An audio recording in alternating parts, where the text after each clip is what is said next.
নতুন একটা শর্টসে তোমাদের সবাইকে স্বাগত। তো আজকে আমরা চলে গেলাম আবার একটুখানি রয়্যাল কেয়ার হসপিটাল। তার কারণ হচ্ছে সে মেয়েটার একটু শরীরটা একটু খারাপ। ওর বিলিরুবিনটা একটু হাই দেখা দিয়েছে। তো ওই জন্য ওকে যাচ্ছি দেখতে, দেখে আসি কেমন আছে না আছে। তো আমি ঐশ্বর্য আর সিনু বেরিয়ে এলাম বাইকে। হ্যাঁ, তো যেতে যেতে একটুখানি চাকাতে পাম্পটা কম লাগছিল, ওই জন্য একটু পাম্প করিয়ে নিলাম। হ্যাঁ, পাম্পটা করার সাথে সাথেই আমরা পৌঁছে গেলাম রয়্যাল কেয়ার হসপিটালে। পৌঁছানোর সাথে সাথেই একটুখানি চা রেডি, বাপরে বাপ!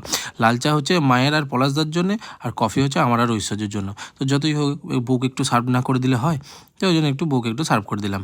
বাবারে কি আপিরিত! দেখেছো শাশুড়ি মাকে দেখেছো?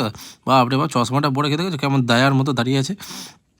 আর এই দেখো একে নীল রের উপরে রেখেছে, হ্যাঁ, খালি গায়ে আর একটা হাগিস পরিয়ে। এখন একটুখানি ভালোই আছে বললো। তো চলে গেলাম বাড়ি গিয়ে একটুখানি ঐশ্বর্য পুজো ফুজো দিল, ঠিক আছে। পুজো দেওয়ার সাথে সাথে আমরা বাড়ি চলে গেলাম। বাড়ি গিয়ে ঢুকে সুজিত বসে গেছে একটু ব্লগসগুলো খেলার জন্য। তো ভালো লাগলে লাইক কমেন্ট সাবস্ক্রাইব করে দিও। দেখা হচ্ছে নেক্সট শর্টসে, বাই।